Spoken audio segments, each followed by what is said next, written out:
देखिए next topic है संयोजी बंध सिद्धांत। ये क्लास 11 से लेकर के और आपका पूरा जब तक कि आपकी केमिस्ट्री की पूरी क्लास होती है या फिर आप कह सकते हैं कि जर्नी होती है, वो बड़ा कामयाब ये चैप्टर होता है अपने आप पे। तो ये है संयोजी बंध सिद्धांत, इसको कहते हैं वैलेंसी बॉन्ड थ्योरी, इसको शॉर्टकट में VBT भी बोलते हैं।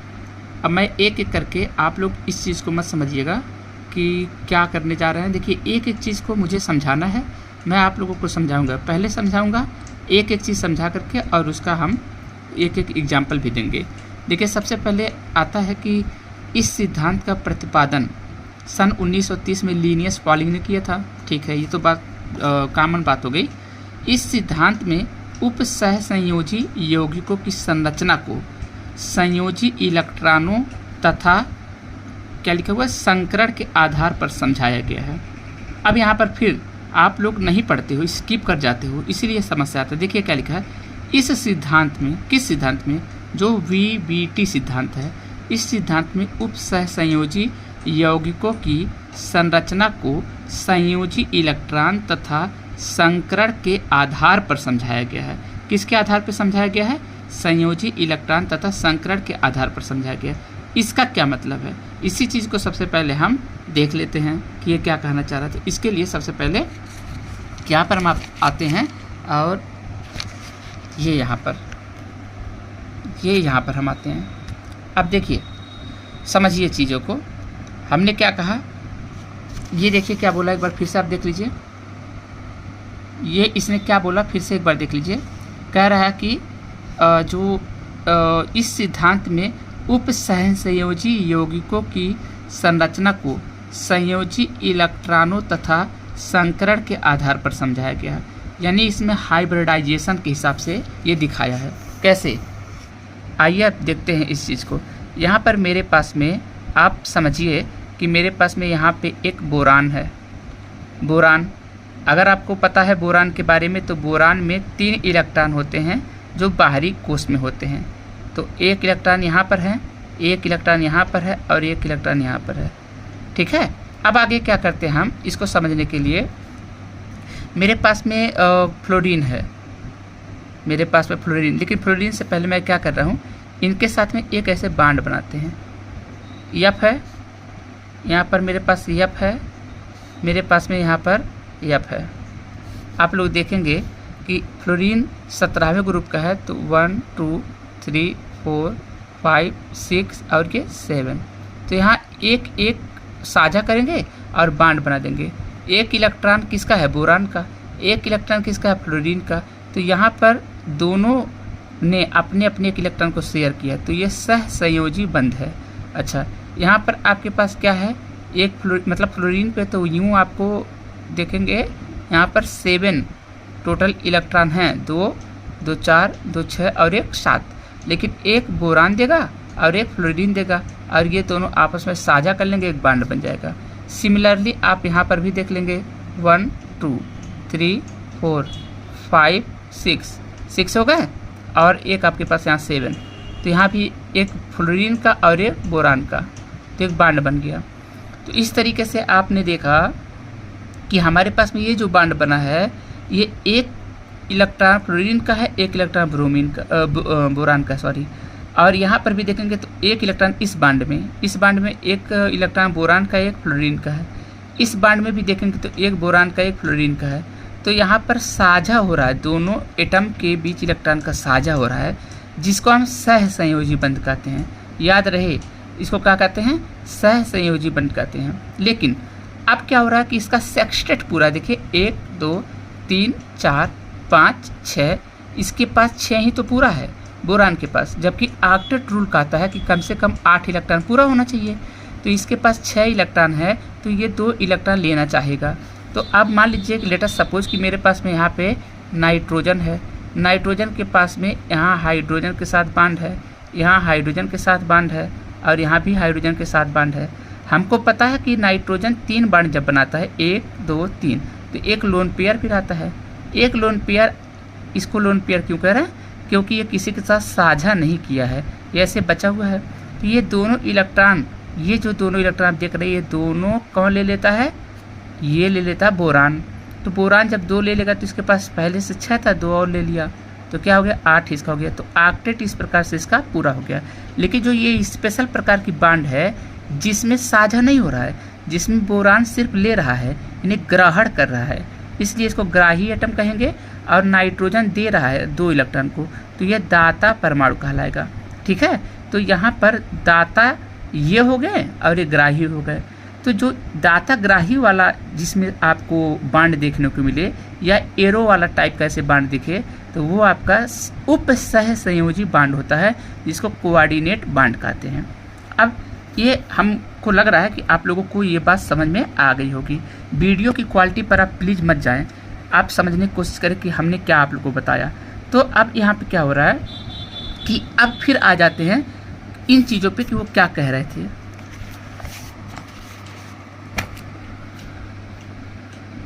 अब देखिए कह रहे इस सिद्धांत में उप सह संयोजी यौगिक, उप सह संयोजी यौगिक किसे कहते हैं, अभी हमने बनाया था ये उप सह संयोजी बंध था। कौन सा, ये देखिए ये जो पूरा आपके पास ये यौगिक जो दिख रहा है ये उप सह संयोजी यौगिक। क्यों, क्योंकि इसमें आपके पास में एरो है, यानी कि ये उप सह संयोजक बंध है। ठीक है, तो ये इस प्रकार से जो यौगिक बना है किसके हेल्प से बना है, उप सह संयोजी बंध के हेल्प से, उप सह संयोजी बंध के सहायता से जो हमारे पास यौगिक बना है वो क्या है, उप सह संयोजी यौगिक है। ठीक है, अब यहाँ देखो क्या कह रहा है, कह रहा है कि इस सिद्धांत में उप सह संयोजी यौगिकों की संरचना को संयोजी इलेक्ट्रॉनों तथा संकरण के आधार पर समझाया गया। अब इन्हीं सब चीज़ों को, किन चीज़ों को, अब इन्हीं सब चीज़ों को, जैसे ये आपके पास में BF3 है या फिर यहाँ अमोनिया है NH3, इन सबको संकरण के आधार पे VBT समझाता है। संकरण के आधार पे समझाता है, इसका क्या मतलब हुआ, अभी इस मतलब को हम लोग एक एक करके समझेंगे। आइए अब समझते हैं। कह रहा है कि इस सिद्धांत के मुख्य बिंदु निम्नवत हैं। देखो एकदम सीधा सीधा यहाँ पर बिना कोई लाग लपेट के यहाँ पे बोला गया है। पहला आपके पास है बेटा, केंद्रिक धातु परमाणु अपनी समन्वय संख्या, जिसको हम कोऑर्डिनेशन, देखिए यहाँ पे लिखा है ना कोऑर्डिनेशन नंबर, उसी को समन्वय संख्या कहता है, के बराबर खाली संकरित कक्षक उपलब्ध कराता है। कौन कराता है, केंद्रीय धातु परमाणु। अब आप लोगों को यहाँ पे खुद समस्या आएगी कि केंद्रीय धातु परमाणु ये कौन सी चिड़िया का नाम है, अपनी समन्वय संख्या। अब इस समन्वय संख्या क्या चीज़ है, हम नहीं कहना कि जो वीडियो मेरा देख रहा है किसी को भी नहीं आता है, लेकिन कुछ ऐसे बच्चे हैं ना जो इसलिए यहाँ आए हैं जो कि उनको शायद ना पता हो या डाउट हो। तो बेटा इसमें आप लोग बहुत निगेटिव मत चीज़ों को लीजिएगा जो हम कह रहे हैं। मैं कह रहा हूँ कुछ लोगों को नहीं आ रहा होगा। केंद्रीय धातु परमाणु, इसके बारे में हम चर्चा करने जा रहे हैं। अपनी समन्वय संख्या, तो उसकी समन्वय संख्या क्या है उसके बारे में हम बात करेंगे। के बराबर खाली संकरित कक्षक उपलब्ध कराता है, जो लिगैंड के साथ उप सहसंयोजी बंध बनाते हैं। लिगैंड के साथ क्या बनाते हैं, उप सहसंयोजी बंध बनाते हैं। अच्छा, उप सहसंयोजी बंध में आपने एक खास बात देखा होगा कि क्या देखा होगा, उप सहसंयोजी बंध में खास बात आपने ये देखा था। देखिए यहाँ पर क्या होता है, उप सहसंयोजी बंध में कोई लोन पेयर, कोई एक लोन पेयर देगा और कोई एक लोन पेयर लेगा। ऐसा नहीं है कि जैसे देखिए यहाँ पे बोरान में, यहाँ बोरान में आप देखते एक इलेक्ट्रॉन यहाँ पर है और ये फ्लोरीन में एक इलेक्ट्रॉन है, तो ये दोनों आपस में एक एक इलेक्ट्रॉन साझा किए थे। लेकिन यही चीज़ इसमें नहीं होता बेटा। इसमें क्या होता है, यहाँ लोन पेयर है। देखिए दोनों के दोनों इलेक्ट्रॉन को ये दिया है और ये बोरान दोनों के दोनों इलेक्ट्रॉन को लिया है। जब कोई इलेक्ट्रॉन दोनों के दोनों, एक कोई लोग इलेक्ट्रॉन को दे और कोई दो इलेक्ट्रॉन को ले, तो ऐसे में हम कहते हैं कि वहाँ पे उप सहसंयोजक बंध बने हैं। अब ये चीज़ हमें भी कैसे बता रहे हैं आप लोगों को, समझिए ध्यान से। अब मैं एक चीज़ आपको समझाना चाह रहा हूँ, यही लगे हाथ आपको हम समझा दें ताकि आपको एकदम अच्छे से समझ में चीज़ें आ जाए। अब मेरे पास में मैं यहाँ पर क्या करने जा रहा हूँ, कुछ बातें लिखने जा रहा हूँ। जैसे मेरे पास पे है कि मैंने लिख दिया यहाँ पे Fe, हमने Fe लिख दिया। उसके बाद हमने लिख दिया H2O, H2O लिख दिया। अब कैसे, यहाँ देखेंगे अगर आप तो यहाँ पे Fe है और यहाँ पे H2O है। ठीक है, अब आइए देखिए, इस चीज़ को हमने ऐसे और ये 6 टाइम कर दिया और बहुत ही आराम से इस चीज़ को देखेंगे तो हमें बहुत आराम से आएगा। हम आपको दिखा रहे हैं अभी, अब टेंशन मत रखें। ये देखिए, ये पूरा आपके पास में जो हमने अभी बनाया है, जो हमने अभी आपको बनाया, ये आपके पास में एक कॉम्प्लेक्स कंपाउंड बन गया है। क्या बन गया? Complex compound. देखिए, VBT का मेन निचोड़ हम आपको बता रहे हैं। इतनी आसान नहीं कि एक ही 5 मिनट 10 मिनट में आप इसको ख़त्म कर लें। एक एक लाइन को प्लीज़ समझिए, आप लोगों को बहुत अच्छा लगेगा। अब क्या करते हैं, हम सबसे पहले ऑक्सीकरण संख्या निकालते हैं। हम ऑक्सीकरण संख्या इसका निकाल लेते हैं। उससे पहले मैं आपको एक बात बता दूं कि यहाँ पर जो Fe है, यहाँ देख रहे हैं ना Fe, ये Fe क्या है? सेंट्रल मेटल एटम है, यानी केंद्रीय धातु। केंद्रीय धातु, और वो केंद्रीय धातु कहाँ है? आइए,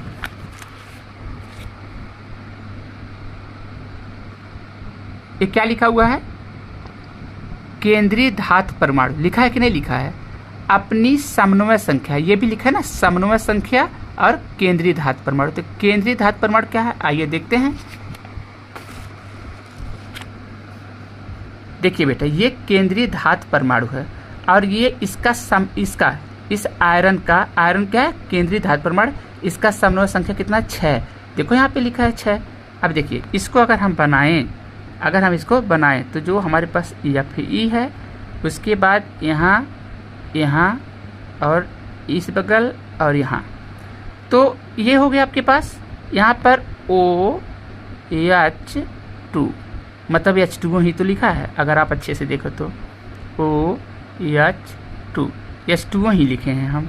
फिर यहाँ पे OH2, तो H2O, लेकिन यहाँ पे तो 6 है, तो हमारे पास 1 2 3 4, तो यहाँ पे आप एक कर दीजिए, यहाँ पे OH2 और यहाँ पे आ जाइए OH2, और ये पूरा पे आपके पास में, अगर आप इसको ध्यान से देखें, ये आप अगर ध्यान से, आपको मैं दिखा रहा हूँ, ये देखिए यहाँ पे आपके पास में यहाँ 2 प्लस है, तो आइए यहाँ पे 2 प्लस हम लगा देते हैं। अब बेटा देखिए, अभी हम आपसे कह रहे थे केंद्रीय धातु परमाणु, कह रहे थे ना, तो केंद्रीय धातु परमाणु आपके केंद्रीय माने जो बीच में हो, तो देखिए यहाँ पे आपके पास में जो Fe है वो बीच में है कि नहीं, तो और ये धातु है। अरे भाई, आयरन आपका धातु होता है, मेटल होता है ना, तो ये केंद्रीय धातु है। अच्छा, और यहाँ पे जो आपने लिखा है H2O कितनी बार है? 6 बार है, तो इसको कोऑर्डिनेशन नंबर कहते हैं। तो यानी Fe का कोऑर्डिनेशन नंबर यहाँ पर इस कंपाउंड में, इस यौगिक में कितना? 6 है। ठीक है, बहुत अच्छा, यही मैं समझाना चाह रहा था। और आगे चलिए देखते हैं। अब यहाँ पर लिखा हुआ है केंद्रीय धातु परमाणु अपनी समन्वय संख्या के बराबर खाली संकृत कक्षक उपलब्ध कराता है। संकृत कक्षक उपलब्ध कराता है जो लिगांड के साथ उपसहसंयोजी बंध बनाते हैं। अच्छा, अब ये कैसे होता है? उपसहसंयोजी बंध किसे कहते हैं? अब देखेंगे अगर हम लोग, तो यहाँ पे बड़ा अच्छे से समझ में आएगा। यहाँ पर देखिए, अब आपके पास में हम सबसे पहले क्या करते हैं? सबसे पहले करते हैं आयरन, ये जो आयरन है इसका ऑक्सीकरण संख्या निकाल लेते हैं। देखिए, समन्वय संख्या तो 6 है, लेकिन ऑक्सीकरण संख्या निकालेंगे तो कितना होगा? देखिए यहाँ पे मैं निकालने जा रहा हूँ, अब समझिएगा। मैं यहाँ से Fe ले रहा हूँ, ये Fe ले रहा हूँ। चलिए मैं यहाँ पर Fe, और Fe में 26 इलेक्ट्रॉन होते हैं हमको और आपको पता है। 1s2 इलेक्ट्रॉन विन्यास कर रहे हैं, 2s2 2p6, 3s2 3p6, ये p है, और यहाँ पर होता है 3d, और ये होता है 4s पे 2 होता है। हमको 26 इलेक्ट्रॉन उसको एडजस्ट करना है। 2 2 4 6 10, 2 12 6 18, 2 20, बाकी जो बच गए वो डी ब्लॉक में रख दीजिए। यानी आखिरी वाला इलेक्ट्रॉन डी ब्लॉक में आता है, मतलब डी सबसेल में आता है, इसलिए डी ब्लॉक के तत्व कहलाते हैं।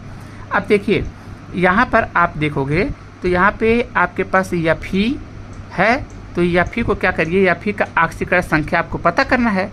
Fe का ऑक्सीकरण संख्या पता करना है तो आप क्या करिए ना, इसको x मान लीजिए। चलिए यहाँ x मान लेते हैं, x मान लिए। देखिए यहाँ x मान लिए। फिर देखिए यहाँ पर H2O है ना, तो Fe के बाद H2 होते हैं, इंटू है, बीच में समझिए कुछ नहीं है तो इंटू है यहाँ पे, है ना, इंटू, तो इसको हम प्लस मान ले रहे हैं, इंटू को हम प्लस मान लेते हैं। अब बताइए यहाँ पे 6 है तो 6 लिख दो।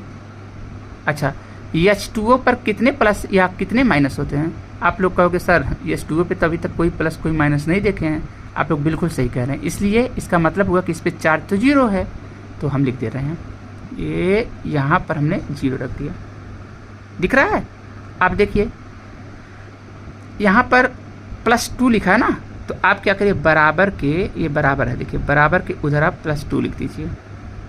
Is that clear? अब देखिए यहाँ पे x प्लस 6 का 0 में गुणा करेंगे तो 0 होगा, इज इक्वल टू 2 आया। तो x बराबर आपका 2 मिल गया कि नहीं मिला? इसका मतलब यहाँ आयरन +2 में है, ये 2 आया है, तो इसका मतलब आयरन Fe +2 में है। यहाँ पे देखो, यहाँ नहीं मालूम चल रहा था ना, लेकिन आपने देखिए निकालने का तरीका, वीडियो को पीछे कर करके, बैक कर करके आप इसको देखिएगा कैसे हमने इसको लाया। तो ये जो आया है वो ऑक्सीकरण संख्या है।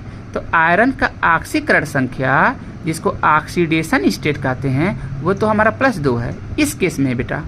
लेकिन कोई कहे इस केस में कोऑर्डिनेशन नंबर कितना है, तो जो यहाँ लिखा है 6, वो उसका कोऑर्डिनेशन नंबर है। अब देखिए क्या होगा, इस आयरन के पास में इलेक्ट्रॉन ये लूज कर चुका है अपना 2 इलेक्ट्रॉन। अच्छा, और अगर वाटर को देखिए, ये वाटर है ना, ये वाटर है, तो H2O, तो वाटर का खासियत क्या होता है, अगर ढंग से आप देखो तो H2O, O के पास में लोन पेयर ऐसे होते हैं। और लोन पेयर का मतलब हम क्या सिखाए थे कि ये किसी के साथ में बांड नहीं बनाते हैं, ये ऐसे अनपेयर्ड रहते हैं, किसी के साथ हिस्सा नहीं लेते हैं। लेकिन अब इस आयरन को क्या चाहिए, क्योंकि इसके पास में 2 इलेक्ट्रॉन गायब हो चुका है, तो इसको इलेक्ट्रॉन चाहिए और इनके पास इलेक्ट्रॉन है, तो ये क्या करेगा, ये दोनों इलेक्ट्रॉन इसको दे देगा। कोई समस्या? ये दोनों इलेक्ट्रॉन इसको दे दिया, तो बताओ इसमें ऑक्सीजन दे रहा है तो दाता हो गया, और यहाँ पे आयरन ले रहा है तो ग्राही हो गया। और ऐसा तीर जब होता है तो हम क्या बताए थे आपको, डेटिव बांड, इसी को अंग्रेजी में डेटिव कहते हैं, हिंदी में कहते हैं उपसहसंयोजक बंध। तो VBT उपसहसंयोजक बंध के बारे में बात करता है। तो अगर VBT के हिसाब से चला जाए, बेटा, तो बड़े ही आराम से आप देखें कि ये H2O में जो ऑक्सीजन इसके पास लोन पेयर होता है, तो ये क्या करेगा, इलेक्ट्रॉन देगा किसको, आयरन को। इधर से भी क्या H2O है, ये भी देगा, ये भी देगा, ये भी देगा, ये भी देगा, ये भी देगा। तो 6 तरफ से क्या मिल रहा है, डेटिव बांड मिल रहा है। अब 6 तरफ से डेटिव बांड मिल रहा है, इसका मतलब कि डेटिव बांड को उपसहसंयोजक बंध कहते हैं। तो ये उपसहसंयोजक वाली बात कौन बताया था, VBT ने बताया था। कौन बताया था, VBT ने। आइए फिर से देख लेते हैं। केंद्रिक धातु परमाणु अपनी समन्वय संख्या, वो जो 6 है, वो 6 दिखाएं वही वाला, के बराबर खाली संकृत कक्षक उपलब्ध कराता है। अब आयरन के पास में 6 संकृत कक्षक होंगे। यहाँ पे तो नहीं दिख रहा है, यहाँ पे लग रहा है ये +2 लिख रहा है, नहीं, यहाँ पे आप लोगों को +2 दिख रहा होगा। अच्छा, अंदर से ये भी आ रहा होगा कि जब 2 इलेक्ट्रॉन की आवश्यकता इसको है, तो ये 2 यहाँ से दे दिया, तो कहाँ सर यहाँ से दिलवा रहे हैं, यहाँ से भी दिलवा रहे हैं, 2 इलेक्ट्रॉन यहाँ से भी दिलवा रहे हैं, यहाँ से भी यहाँ से। एक्चुअली में ये आयरन का ऑक्सीकरण अवस्था निकाला आपने +2, लेकिन इसका संकृत कक्षक, इसके जो संकृत कक्षक होंगे वो 6 होंगे, तो इसलिए 6 तरफ से H2O को दे रहे हैं। कैसे, यहाँ पे देखो लिखा हुआ है,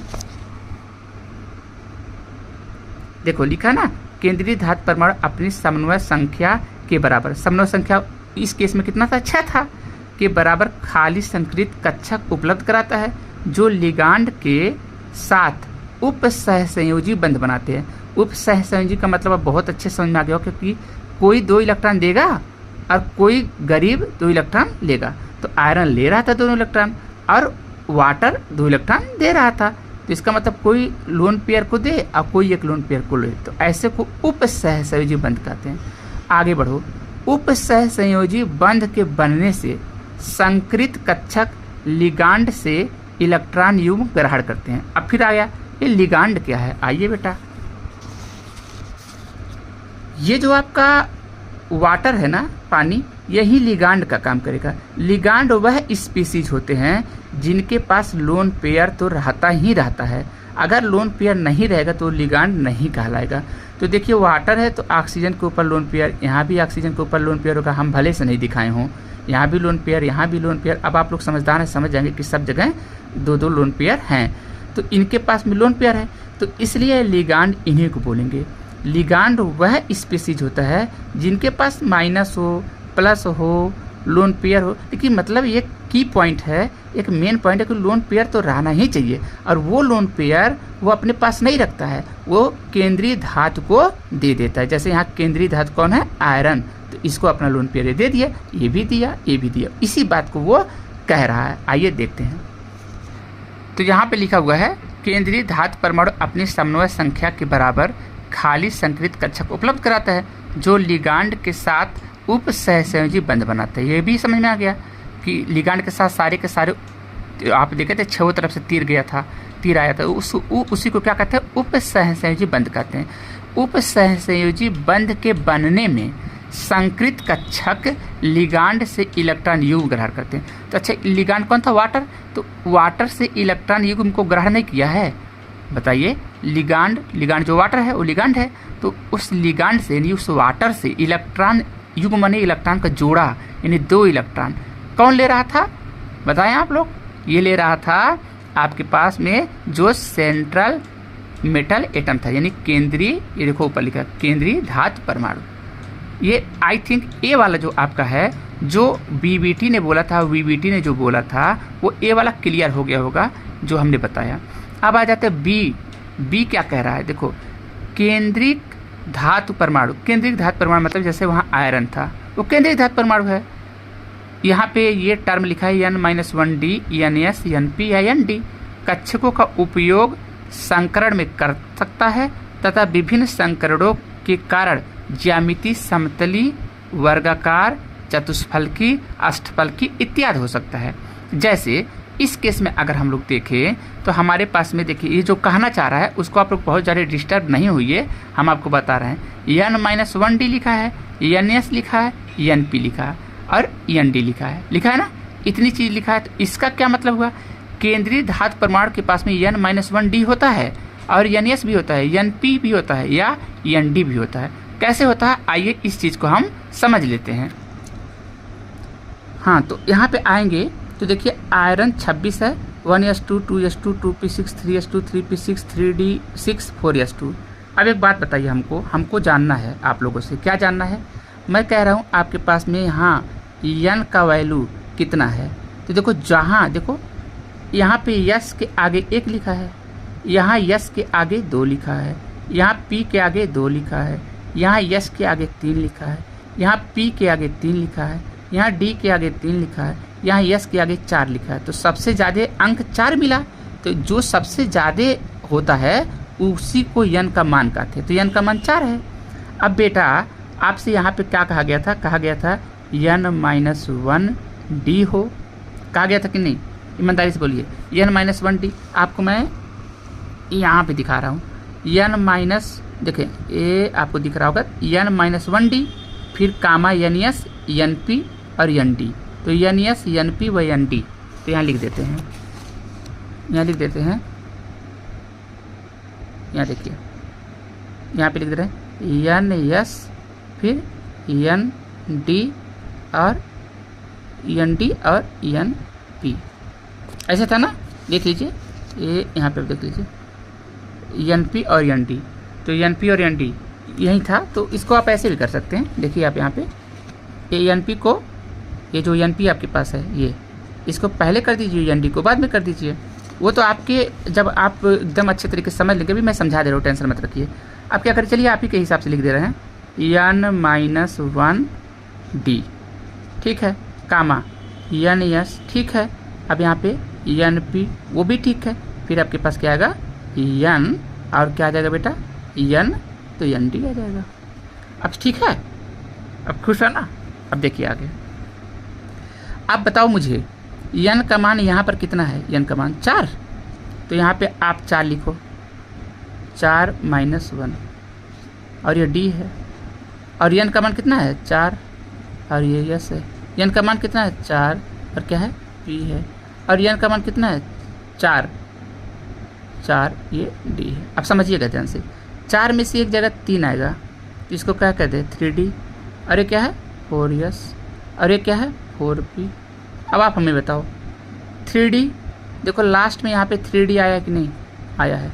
फिर देखो यहाँ पे 4s, देखो यहाँ पे लास्ट में 4s आया कि नहीं। लेकिन इसका मतलब ये नहीं कि यहाँ पे 4p नहीं है, बिल्कुल यहाँ 4p है, यहाँ 4p भी है, लेकिन उसमें कोई इलेक्ट्रॉन अभी नहीं है, इसलिए 0 इलेक्ट्रॉन है। और इसका मतलब नहीं कि यहाँ पे 4 देखेंगे आप यहाँ 4p है तो 4d नहीं होगा, बिल्कुल 4d भी होगा, लेकिन उस 4d में कोई इलेक्ट्रॉन न होने की वजह से इसको छिपा लिया जाता है, नहीं लिखते हैं हम लोग। ठीक है, बहुत अच्छा। तो अब आगे आइए देखें, यहाँ पर एन.डी कक्षकों का उपयोग संकरण में कर सकता है तथा विभिन्न संकरणों के कारण ज्यामिति समतली, वर्गाकार, चतुष्फलकी, अष्टफलकी इत्यादि हो सकता है। तो यहाँ अष्टफलकी बनेगा, देखिए चतुष्फलकी भी बन सकता है लेकिन अष्टफलकी बनेगा, हम आपको दिखा रहे हैं। आइए अब देखते हैं वो चीज़ जो हम लोग को ये कहना चाह रहा है। देखिए ध्यान से समझिएगा, हमने अभी आपको क्या बताया, हमने बताया आपको Fe और क्या बताया बेटा H2O, और क्या बताया आपको, सॉरी ये ऐसे कोष्टक में रहेगा और यहाँ 6 होगा, यहाँ 6 टाइम, और यहाँ पे +2 होगा। चलिए आप लोगों को यहाँ पे नए नए अभी हैं, अभी नहीं समझ पाएंगे। Fe हो गया, फिर यहाँ पर H2O हो गया, फिर यहाँ 6 टाइम हो गया, फिर इसको कोष्टक यहाँ लगा दीजिए, फिर यहाँ पे +2 कर दीजिए। अब देखिए बेटा यहाँ पे बहुत अच्छे तरीके से D कितना आया था, D में Fe में देखिए यहाँ D मैं आपको आराम से दिखा दे रहा हूँ, कोई यहाँ दिक्कत नहीं है। आप D के बारे में अगर देखेंगे तो इलेक्ट्रॉनिक विन्यास यहाँ निकाले थे, देखिए कितना आया था, D मेरा 6 आया था और 4s2 आया था, तो D मेरा 6 आया था 4s2। अब जो s में 2 इलेक्ट्रॉन हैं ये निकल जाएगा। अब आप कहेंगे क्यों निकल जाएगा, अब बताओ, यहाँ देखो Fe पे कितने प्लस आया 2, तो 2 इलेक्ट्रॉन निकालना पड़ेगा आयरन में से ना, तो इसीलिए हम यहाँ से 2 इलेक्ट्रॉन निकाल देंगे। जब 2 इलेक्ट्रॉन निकल जाएंगे तो बताओ 4s पे कोई इलेक्ट्रॉन बचेगा, बिल्कुल नहीं बचेगा। अब जो भी रहेगा वो 3d6 में होगा। आओ देखते हैं। अब यहाँ पे इसका मतलब इसका आयरन का हम 3d6 बनाते हैं, लास्ट वाला बनाएंगे, बनाने से ज़्यादा बनाने से हमें फ़ायदा नहीं है, हमें उतनी में समझ लेना है। देखो आपके पास ये 1 2 3 और ये 4 5, ये आपके पास में 3d हो गया। 3d में कितने इलेक्ट्रॉन बचे हुए हैं, 6 इलेक्ट्रॉन। कहाँ से, बार बार मुझे ये दिखाना पड़ रहा है, आप लोग समझिए इस चीज़ को। देखिए 3d पे 6 है, 4s पे 2 इलेक्ट्रॉन था तो 2 इलेक्ट्रॉन निकल चुका। क्यों, क्योंकि यहाँ पे +2 ऑक्सीडेशन स्टेट दिखा रहा था ना, जितना ऑक्सीडेशन स्टेट दिखाएगा उतना इलेक्ट्रॉन निकल जाएंगे। तो अब देखिए, लेकिन इसका ये मतलब नहीं हुआ कि यहाँ पर जो आपके पास में यहाँ 4s पे इलेक्ट्रॉन तो नहीं है, सही बात है, लेकिन क्या 4s हम नहीं लिखेंगे, लिख देंगे। अच्छा उसके बाद में क्या होगा, क्या मैं 4p को नहीं लिखूँगा, बिल्कुल लिख दूंगा 4p को। देखिए ये आपके पास में 4p है। अब समझिएगा ध्यान से, अब आपके पास में 6 है तो इसको ऐसे लिखिए, 6 3d6 आया था तो 1 2 3 4 5 ये 6 आ गया, 6 हो गए। अब क्या होता है बेटा, ये जो वाटर होता है, वाटर में जो ऑक्सीजन होता है वो स्ट्रांग फील्ड लिगांड की तरह काम करता है। अगर स्ट्रांग फील्ड लिगांड की तरह काम करेगा तो क्या होगा, स्ट्रांग फील्ड लिगांड की तरह काम करेगा। ये अभी आप कह रहे हैं हो क्या रहा है, ये क्या बोल क्या रहे हैं सर, तो जो मेरा वाटर है उसका स्ट्रांग फील्ड लिगांड है तो उसका स्पिन कैसा होगा, उसका स्पिन लो होगा, उसका स्पिन कैसा होगा, लो होगा। जो मतलब कि अगर मैं करूँ स्ट्रांग फील्ड लिगांड, अगर लिगांड H2O तो लिगांड हमने बता दिया, लेकिन ये स्ट्रांग फील्ड लिगांड है। अगर ये स्ट्रांग फील्ड लिगांड है तो इसके जो स्पिन होंगे वो लो होंगे, उल्टा होता है। अगर ये स्ट्रांग फील्ड लिगांड है तो इसके स्पिन लो होंगे, और अगर स्पिन लो होंगे तो पेयर हो जाएगा। तो इसका मतलब ये देखो, ये वाटर देखो यहाँ एक है ना, तो ये वाला हटाइए, यहाँ से हटा दीजिए, और ये इलेक्ट्रॉन जो यहाँ से काटे हैं उसको यहाँ पे रख दीजिए, तो यहाँ 2 हो गया। और इस इलेक्ट्रॉन को भी पेयर करा दीजिए, यहाँ से काटिए और यहाँ पे ला दीजिए। तो बताइए D के कितने कक्षा खाली हो गए, 2, तो ये हो गया D2, और यहाँ S का 1 हो गया, और P के 1 2 3, P के 3, तो ये हो गया D2sp3। अब आप कहोगे क्या बात कर रहे हैं सर, देखो एक यहाँ पर जो खाली हुआ है इसमें H2O आएगा, एक H2O इस डब्बे में आएगा जिसको हम डब्बा कह रहे हैं, है ना, आप लोगों को समझाने के लिए आप लोग आगे चल के समझ ही जाओगे कि ये डब्बा है कि ऑर्बिटल है कि क्या है। चलो कोई बात नहीं। तो 2 वाटर तो इसमें आ गए, फिर 1 वाटर इसमें आ जाएगा इस डब्बे में, 3 हो गए। 1 वाटर इसमें आएंगे, 1 वाटर इसमें आएंगे, तो कितने हो गए बेटा? 1 वाटर इसमें आएंगे। 6 हमको वाटर था, देखिए यहाँ पे H2O 6 बार था, तो 1 मतलब इसमें H2O, इसमें H2O, 2 H2O हो गया, इसमें H2O 3 H2O, यहाँ पे H2O 4 H2O, इस कक्षा में 1 H2O हो जाएगा 5, इस कक्षा में हो जाएगा 6। तो इस प्रकार से 6 एडजस्ट हो गए। तो अब क्या संकरण आया? D2sp3। जब भी D2sp3 आवे तो समझना कि अष्टफलकी संरचना है। कौन सा है? अष्टफलकी, अष्टफलकी संरचना है। लेकिन अभी मैं इस पर नहीं आ रहा हूँ।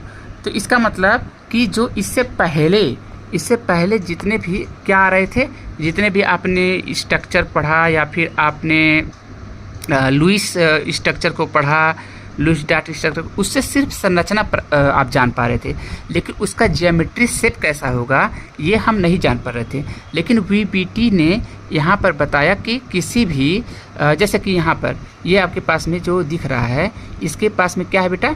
इसके पास में ये एक आपके पास कॉम्प्लेक्स कंपाउंड है, तो इसका स्ट्रक्चर कुछ होगा ना।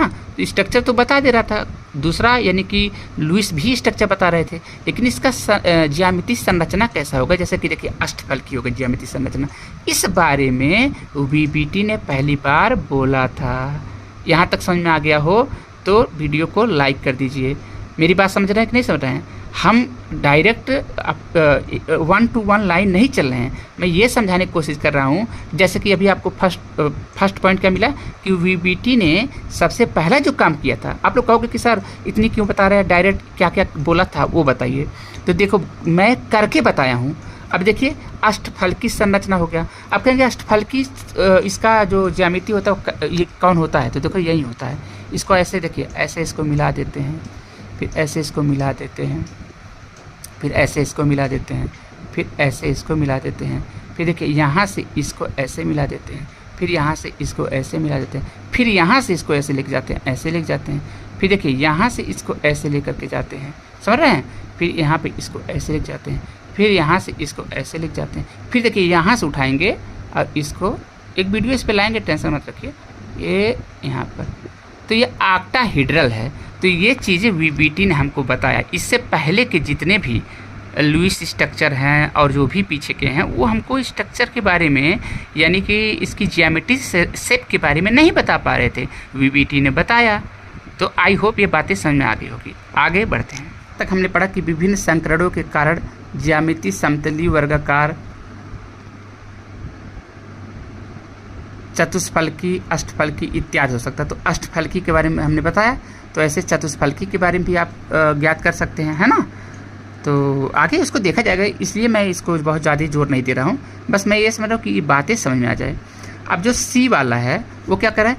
संयोजी, देखिए यहाँ पे संयोजी कोष में उपस्थित एकाकी इलेक्ट्रॉन युग्म, एकाकी युग्म इलेक्ट्रॉन या एकाकी इलेक्ट्रॉन युग्म का मतलब लोन पेयर होता है। तो संयोजी कोष में उपस्थित एकाकी इलेक्ट्रॉन युग्म बंध बनाने में भाग नहीं लेते हैं। संयोजी कोष में उपस्थित एकाकी इलेक्ट्रॉन युग्म बंध बनाने में भाग नहीं लेते, वो बंध नहीं बनाते हैं। अभी इस बात को क्लियर हम लोग कर लेंगे, टेंशन मत रखें। डी वाला क्या कह रहा है? कह रहा है यदि जटिल, यानी उसी को जटिल मतलब कॉम्प्लेक्स आयन या कॉम्प्लेक्स मॉलिक्यूल, अभी जो या फिर H2O6 ये वाला, ये जो अभी बनाए थे ये क्या है? ये जटिल यौगिक है ना, इसी को कॉम्प्लेक्स आयन कहते हैं, क्योंकि आयन के फॉर्म में देखो +2, तो आयन के फॉर्म में ना, चाहे ऋणायन चाहे धनायन किसी के फॉर्म में है। तो जब वो कह रहा है कॉम्प्लेक्स, तो मतलब यही समझ लीजिए, दिमाग में ये बैठा लीजिए ये वाला चीज़। सिर्फ यही भर नहीं है, ऐसे बहुत है, लेकिन अभी तो मैं एग्जाम्पल इसका दिया हूँ तो यही बैठाइए, ओके, दिमाग में। अब क्या कह रहा है? कह रहा है कि यदि जटिल आयन के पास अयुग्मित इलेक्ट्रॉन होते हैं तो इसकी प्रकृति अनुचुंबकीय होता है। मोस्ट इम्पॉर्टेंट है ये। जबकि यदि अयुग्मित इलेक्ट्रॉन नहीं होते हैं तो यह प्रतिचुंबकीय होता है। अब आइए देखते हैं कि यहाँ पर देखो, ज़रा यहाँ पर गौर से देखो, यहाँ पर जब ये चीज़ें देखो, यहाँ ये था कैसे, ये था कैसे, ये देखो बहुत अजीब लग गया है ना। तो इसको मैं यहाँ पे बना दे रहा हूँ, आप लोग प्लीज़ समझना। देखो भाई वीडियो की क्वालिटी मैं बार बार कह रहा हूँ मत जाइए। 1 2 ये देखो 4 हो गया, एक और बना दे रहा है यहाँ पे 5, ये 5, ये 3D है। अब एक बात बताओ, यहाँ पर आपके पास में 6 था तो आपने 6 करना चाहा तो ऐसे किया 1 2 3 4 5 और ये 6। लेकिन याद रखिए इस वाले को तो आपने हटा दिया था, पेयर करवा दिया था, ये हट के कहाँ चला गए थे इसमें। तो देखो ये इसमें पेयर हो गया कि नहीं। ये वाला देखो ये इलेक्ट्रॉन यहाँ से हटाए थे, यहाँ से देखो हटा दिया और ये यहाँ पे पेयर करा दिए। तो बताओ ये पेयर हो गया तो ये प्रतिचुंबकी हो गया, ये पेयर हो गया ये भी प्रतिचुंबकी हो गया, ये पेयर है ये भी प्रतिचुंबकी हो गया। तो इसमें अनुचुंबकी है? बिल्कुल नहीं है। लेकिन अगर कोई भी इलेक्ट्रॉन अकेला बच गया होता तब वो अनुचुंबकी कहलाता। क्या कहलाता? अनुचुंबकी कहलाता। तो प्रतिचुंबकी और अनुचुंबकी के भी बारे में वीबीटी थ्योरी हमको अच्छे से बताता है। अब देखिए कह रहा है कि अयुग्मित इलेक्ट्रॉन होते हैं तो इसकी प्रकृति अनुचुंबकी, तो जिसको पैरामैग्नेटिक कहते हैं। तो अगर अयुग्मित रहेंगे तब ना, लेकिन हम लोगों में तो सारे के सारे पेयर होने के बाद में जोड़ा बन गए थे तो उसको हम युग्मित कहेंगे, और जो युग्मित होते हैं उसको प्रतिचुंबकी कहते हैं, जिसको अंग्रेजी में डायामैग्नेटिक कहते हैं। अब आइए महत्वपूर्ण चीज़ों को देखिए, ये बहुत और बहुत और बहुत इम्पॉर्टेंट चीज़ है। यहाँ पे देखिए अगर आपके पास coordination number of central metal atom, देखो कोऑर्डिनेशन नंबर अभी जो हम लिए थे उसमें 6 था कि नहीं, अब बार बार बता रहा हूँ। देखिए यहाँ पे आपके पास में ये कोऑर्डिनेशन नंबर इसी को बोलते हैं ना जी। तो ये 6 टाइम है, तो अगर 6 होगा तब क्या बनेगा, 2 होगा तब क्या बनेगा, 4 होगा तो क्या बनेगा। इस चीज़ को इस टेबल को हम दे रहे हैं। आइए देखिए अगर कोऑर्डिनेशन नंबर 2 रहेगा बेटा, देखो यहाँ 2 लिखा है कि नहीं, 2 रहेगा तो वो चीज़ यस पी होगा, और उसमें आपके पास में यस के 4 वाला होगा और यहाँ पे 4px वाला होगा। यानी कि आप डायरेक्ट समझिए यस और ये पी। अगर कोऑर्डिनेशन नंबर 3 रहेगा तो वो हमारा हाइब्रिडाइजेशन क्या होगा बेटा, sp2 होगा, जिसमें 4s शामिल होगा और p में px py शामिल होंगे। 4p 4x 4p 4y नहीं 4px 4py। अब देखो अगर आपके पास sp हुआ तो इसका ज्योमेट्री क्या होगा बेटा, लीनियर होगा या डायगोनल होगा। ये बात कौन बताई? वीबीटी ने, इससे पहले के थ्योरी ने नहीं बताया था, ये महत्वपूर्ण इसका है। और जब sp2 होगा, sp2 कब होगा, जब कोऑर्डिनेशन नंबर 3 होगा तब sp2 होगा, और जब sp2 होगा तो ट्राइगोनल प्लेनर बनेगा या इक्विलेटरल ट्राइंगल बनेगा। ठीक है, ये याद रख लेना, इसको लिख लेना, इसको वीडियो देखने पर से मतलब नहीं है।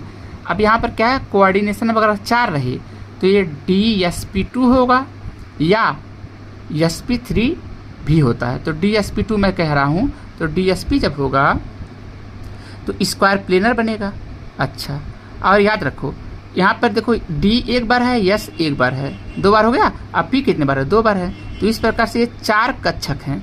अच्छा यहाँ गिनो जरा, तो यस अब p 3 है और यस 1, तो 4 होगा कि नहीं। तो sp3 यहाँ भी तो है, लेकिन यहाँ पे dsp2, तो dsp जब होगा तभी कोऑर्डिनेशन नंबर 4 होता है। देखो हम बता दे रहे हैं तुमको, 1 2 3, ये तीनों में देखो मैं यहाँ पे ट्रिक मार दे रहा हूँ भाई, इसमें भी 4 है, इसमें भी 4 है, इसमें भी 4 है। क्या 4 है? Coordination number. कोऑर्डिनेशन नंबर 4 इसमें भी है, कोऑर्डिनेशन नंबर 4 इसमें भी, कोऑर्डिनेशन नंबर 4 इसमें है। अगर कोऑर्डिनेशन नंबर 4 होने पर dsp होगा, मैं इसको समझाऊंगा, तो ये क्या हो जाएगा, स्क्वायर होगा। इस अगर कोऑर्डिनेशन नंबर 4 है तो dsp2 होगा, क्या होगा, इसका हाइब्रिडाइजेशन, और जो इसका ज्यामिति होगा वो स्क्वायर प्लेनर होगा। अगर कोऑर्डिनेशन नंबर 4 है फिर से तो sp2d भी हो सकता है, तो स्क्वायर प्लेनर तब भी होगा। अगर कोऑर्डिनेशन नंबर 4 है तो sp3 होगा और यहाँ पे टेट्राहीड्रल होगा, td ये आता है। जैसे मेथेन है, मेथेन का sp3 होता है और वो टेट्राहीड्रल होता है। अब आगे आप देखोगे तो 5 होने पे dsp3 है, फिर 5 होने पे dsp3 है ना, और यहाँ पर आपके पास में 6 होने पर d2sp3 है और 6 होने पे sp3d2 है। तो ये d2sp3 तो अभी निकाले थे हम लोग जो कॉम्प्लेक्स बनाए थे। देखिए यहाँ पर देखिए इसका कितना आया था, अगर इसका हाइब्रिडाइजेशन आप देखें तो मैं आपको बताऊं तो देखिए यहाँ क्या निकाले हम D2sp3 अष्टफलकी, है ना। तो कोऑर्डिनेशन नंबर जब 6 रहेगा, कैसे पता, देखो यहाँ पे क्या लिखा है, कोऑर्डिनेशन नंबर 6 लिखा कि नहीं। तो यहाँ पे कोऑर्डिनेशन नंबर 6 होने पर दो चीज़ें आता है, D2sp3 भी हो सकता है और sp3d2 भी हो सकता है। और स्ट्रक्चर कैसा होगा जी, एक इनर ऑर्बिटल ऑक्टाहेड्रल होगा, एक आउटर ऑर्बिटल ऑक्टाहेड्रल होगा। अब दिमाग में क्या होता है, खटकता है, हम लोग के दिमाग में चलता रहता है कि आखिर हम VBT इतना महत्वपूर्ण क्यों है, क्यों हम इसको पढ़ते हैं। इतना समझाने के बाद में भी फिर आता कि आखिर इतना महत्व क्यों होता है, ये इतना महत्वपूर्ण क्यों है। तो पहला मैं ये बात बता रहा हूँ कि बार बार जब भी VBT का नाम आएगा, वैलेंस बांड थ्योरी का, तो आप देखेंगे कि इसमें बोलता है कि मतलब कि स्ट्रक्चर के बारे में तो कोई भी बता सकता था, लेकिन ज्योमेट्री शेप क्या होगा इसके बारे में VBT ने बताया था, मॉलिक्यूल के बारे में। हालांकि VBT ने बहुत कुछ बताया था, जिसमें से जो आपके लिए इम्पॉर्टेंट है वो चीज़ें हम आपको बता रहे हैं, जिसको क्योंकि आप 11th में हैं, 11th के लिए स्पेशली डेडिकेटेड वीडियो है। तो हालांकि और आप लोग अगर एडवांस क्लास में पढ़ रहे हैं तो भी आपके लिए काम है, आप काम करेगा ये चीज़ें। लेकिन अभी जो बताने जा रहा हूँ उसको समझिए। जो VBT होता है उसका एप्लीकेशन देखते हैं कि क्या करता है ये। तो देखो, समन्वय संख्या मतलब क्या होता है, कोऑर्डिनेशन नंबर। अगर कोऑर्डिनेशन नंबर 4 रहे, अब जा रहे हैं हम प्रयोग करने इसका, अब सीधा हम प्रयोग करेंगे, है ना, कि VBT को फिर हमने पढ़ा तो उससे क्या सीखा। तो जब कोऑर्डिनेशन नंबर 4 रहे तब क्या होगा, जरा देखो। इस प्रकार के यौगिकों में केंद्रीय धातु यानी कि वही सेंट्रल मेटल एटम परमाणु 4 उप सहसंयोजी बंध बनाता है। संकरण में भाग लेने वाले कक्षकों के आधार पर इनके ज्यामिति समतली वर्गाकार, जिसको स्क्वायर प्लेनर कहते हैं, अथवा चतुष्फलकी, जिसको टेट्राहेड्रल हो सकती है। समतली वर्गाकार ज्यामिति में DsP2 संकरण होगा, जबकि चतुष्फलकी होगा तो sp3 संकरण होता है। जैसे निकिल हो गया, कॉपर 2+ हो गया, प्लेटिनम 2+, पैलेडियम 2+ इत्यादि आयन सामान्यतः चतुष्संयोगी यौगिक बनाते हैं। कैसे, उस चीज़ को अगर तो D मतलब बाहर के जो आपके पास हैं उसका आप इस्तेमाल करो। अगर आप यहाँ पे DsP2 का ये हम बता रहे हैं कि ये D है, और ये D वाला ऑर्बिटल कितना है, देखो यहाँ पे 1 है ना, तो 1 ले लिया। S वाले कितने हैं, 1 है, तो S वाला 1 ले लिया। और P के कितने हैं, देखो 1 2, तो P के 2 हो गए, तो क्या हो गया DsP2, ठीक है। और जब हम sp3, देखो यहाँ पे sp3 कहेंगे तो हम इसका D का बिल्कुल यूज नहीं करेंगे, हम S का करेंगे और P के 3 करेंगे, तभी ना S हो गया, और P के 3 इस्तेमाल कर रहे हैं, उस कंडीशन में चतुष्फलकी बनेगा।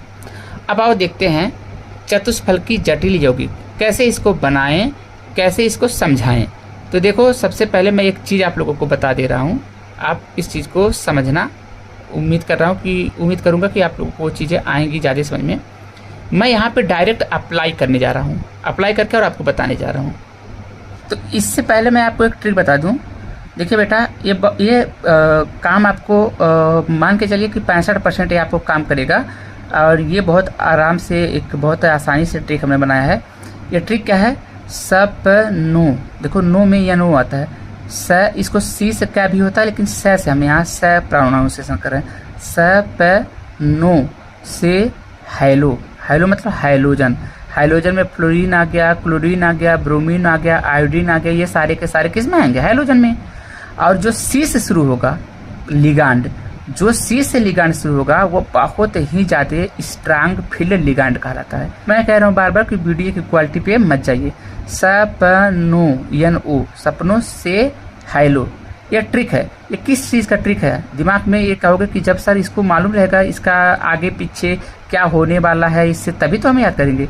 तो मैं कह रहा हूँ कि स्ट्रांग फील्ड लिगांड, लिगांड 2 प्रकार के होते हैं, हालांकि 3 प्रकार के होते हैं। एक स्ट्रांग फील्ड लिगांड होता है, एक मीडियम में होता है, और एक वीक फील्ड लिगांड होता है।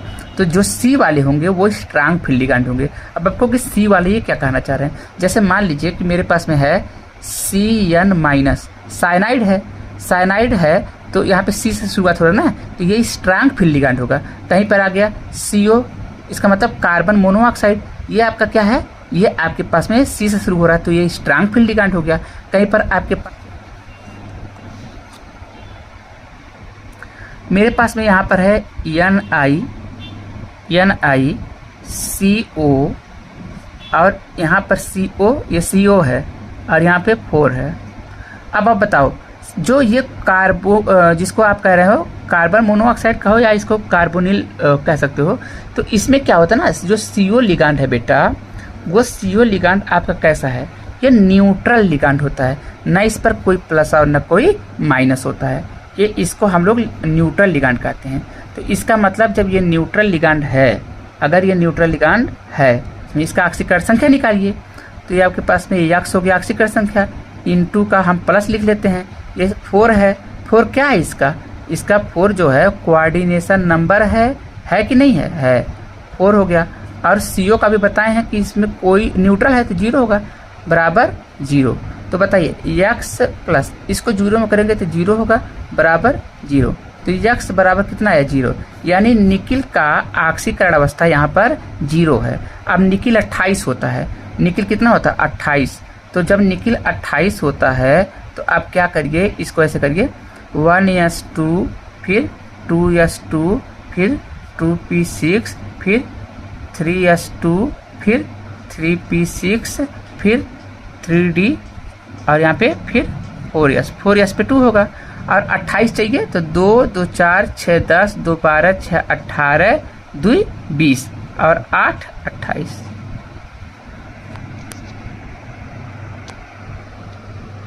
ये आपके पास 28 हो गए, ये 28 हो गया कि नहीं हो गया। अब बताइए निकिल का ऑक्सीकरण अवस्था 0 आया था, यानी कि इस 4s में जो 2 इलेक्ट्रॉन इसको नहीं उड़ा सकते आप, क्यों, क्योंकि निकिल पे 2 प्लस नहीं ना आया है कि 2 इलेक्ट्रॉन निकाल देंगे, यहाँ पे तो निकिल का ऑक्सीकरण अवस्था 0 आया है, तो इसका मतलब ये कोई इलेक्ट्रॉन नहीं निकालने जा रहा है। अब क्या होगा, इसके पास में CO कितनी बार है 4 बार, तो ये लिगैंड है, लेकिन कैसा लिगैंड है, न्यूट्रल लिगैंड है। अब इस कॉम्प्लेक्स कंपाउंड, ये कॉम्प्लेक्स कंपाउंड जो ये बना है, ये कॉम्प्लेक्स कंपाउंड, इसका इससे पहले जो भी थियरी थे वो थियरी इसके ज्योमेट्री के बारे में प्रेडिक्शन नहीं कर पा रहे थे, लेकिन यहाँ पर VBT के हेल्प से हम NiCO4 इसका ज्योमेट्री कैसा होगा हम पता कर लेंगे। कैसे पता कर लेंगे, आइए उसको भी जानने की कोशिश करते हैं। देखते हैं इस चीज़ को आराम से। यहाँ पे देखिए ये 3D है, तो आप बनाइए यहाँ पे, देखिए यहाँ मैं बना रहा हूँ, प्लीज़ अच्छे से समझो। अच्छा, बहुत ही प्रॉब्लम की बात ये होता है कि आज टीचर ही प्लीज़ प्लीज़ कह के समझा रहा है, वाह। यहाँ पे 1 2 3 देखिए 5 हो गए होंगे, क्योंकि 5 होते हैं D में, तो ये 3D हमने लिख दिया, क्यों, यहाँ पे 3D है। अच्छा, यहाँ 4s है ना, तो आप यहाँ पे 4s लिख लीजिए। ये आपके पास s में एक ही ऑर्बिटल होते हैं, ये 4s है, सही है ना 4s। अच्छा, तो इसका मतलब 4s है तो 4p भी होगा, क्या होगा 4p। तो आप कहोगे कि सर 4p है तो लिखा क्यों नहीं है, अरे भाई मैंने इससे पहले ही बताया, गौर से सुनते ही नहीं आप लोग। 4p, इस पर कोई इलेक्ट्रॉन नहीं है इसलिए नहीं बनाया, नहीं तो ऐसा नहीं है कि 4p है ही नहीं। अब देखिए यस पे 4s पे 2 इलेक्ट्रॉन, तो यस में 2 इलेक्ट्रॉन हम भरने जा रहे हैं, एक यूं और एक यूं, भरा गया। 3D 8 है, आइए भरते हैं इसमें, क्योंकि 3D है। 1 2 3 4 5 6 7 8 होगा, ओके। अब क्या होता है, इस चीज़ को समझने की कोशिश करिए। क्योंकि हमने आपको बताया कि जो C से शुरू होता है, देखिए सपनो से हेलो, तो जो C से शुरू होता है वो स्ट्रांग फील्ड लिगैंड होता है। तो बताइए ये निकिल में, ये देखिए निकिल में C है कि नहीं, ये जो लिगैंड है उसकी शुरुआत C से हुआ है, जो जिसकी शुरुआत C से होगी, जिसकी शुरुआत C से होगी वो स्ट्रांग फील्ड लिगैंड होगा, और जिसका फील्ड स्ट्रांग होगा, जिस लिगैंड की फील्ड, जैसे यहाँ CO है तो ये लिगैंड है तो ये स्ट्रांग फील्ड लिगैंड है, तो इसका स्पिन लो होगा, क्या होगा, इसका स्पिन लो होगा। अब जब स्पिन इसका लो होगा तो ये पेयरिंग कर लेंगे, कैसे, यहाँ पर 2 इलेक्ट्रॉन है ना, देखो एक ऊपर और एक नीचे, इस इलेक्ट्रॉन को यहाँ से हटा दो, यहाँ से हटा दो, ये कहाँ चले गए, देखो यहाँ पे अकेला ही बचा था, देखो यहाँ अकेला, ये भी अकेला है, तो एक इसको दे दो, एक इसको दे दिए, और एक यहाँ बचा है ना, इसको भी यहाँ से हटाओ और कहाँ दे दो, इस अकेले को दे दो, देखो यहाँ अकेला बैठा है। तो अब 3D में टोटल तो 10 इलेक्ट्रॉन हो चुके हैं, क्योंकि 8 पहले से थे, 2 और मिल गए, लेकिन यहाँ पे यस के पूरा का पूरा खाली हो गया और पी के तो पहले से खाली है, तो यस में एक CO चला जाएगा, एक CO पी के एक ऑर्बिट में, फिर पी के दूसरे ऑर्बिट में, फिर पी के तीसरे ऑर्बिट में। तो इस प्रकार से आपने 1 CO, 2 CO, 3 CO, 4 CO आपने लगाया और आपके पास यहाँ पे CO 4 बार है कि नहीं है CO 4 बार। तो यानी कि ये निकिल CO4 का जो कॉम्प्लेक्स है वो यहाँ बन चुका। अब कोई आपसे पूछे कि इसका संकरण यानी हाइब्रिडाइजेशन होगा कितना, तो कह दीजिए यस का 1 डब्बा आपने इस्तेमाल किया, बहुत अच्छा। पी का कितना इस्तेमाल किया, 3 किया, तो पी का 3 किया, तो ये sp3 हुआ। और आप क्या पढ़े थे, आइए देखते हैं। जब कोऑर्डिनेशन नंबर 4 हो और sp3 आ जाए तो इसका शेप कैसा होता है, टेट्राहेड्रल होता है। अब समझ में आया, ये टेट्राहेड्रल। अब टेट्राहेड्रल कैसे बनेगा, आओ बना के देख लेते हैं। यहाँ निकिल जो होगा, यहाँ जो निकिल होगा ये बीच में होगा और आपके पास में यहाँ पर समझिएगा बात को, यहाँ पर CO होगा, यहाँ पर CO होगा, यहाँ पर CO होगा, यहाँ पर भी आपके पास CO होगा। अब देखिए यहाँ से इसको ऐसे मिला देंगे, इसको यहाँ से मिला देंगे, इसको यहाँ से मिला देंगे, इसको यहाँ से मिला देंगे, इसको यहाँ से मिला देंगे, और ये क्या बन जाएगा, चतुष्फलकीय। बहुत अच्छा। तो VBT ने इनका वजूद, इनका एक अलग स्ट्रक्चर दिया, तो VBT की हेल्प से मैंने उसकी ज्यामिति पाया कि नहीं पाया, पाया। इससे पहले के जितने भी आप पढ़ते थे, चाहे लुईस का डाट स्ट्रक्चर से है, वो संरचना बताता था, लेकिन उसके शेप के बारे में, उसकी ज्यामिति के बारे में नहीं बताता था। जैसे इस अभी तक, इससे पहले जब VBT नहीं पढ़े थे, तो इससे पहले अगर कोई पूछता है NiCO4 के बारे में कि ये इसका ज्यामिति शेप कैसा होगा, तो नहीं बता पाते आप। लेकिन आज हम ये सारा का सारा चीज़ बता पा रहे हैं, इसका संकरण बता पा रहे हैं। तो किसका देन है, किसका देन है बेटा, ये VBT का देन है। किसका देन है, VBT का देन है। याद रखिएगा इस चीज़ को, बहुत ही अच्छे तरीके से, बहुत ही इंपॉर्टेंट चीज़ें बता रहे हैं आप लोगों को। आगे चलिए 1-2 एग्जाम्पल और ले लेते हैं। ये हम लोग अब करते हैं NiCN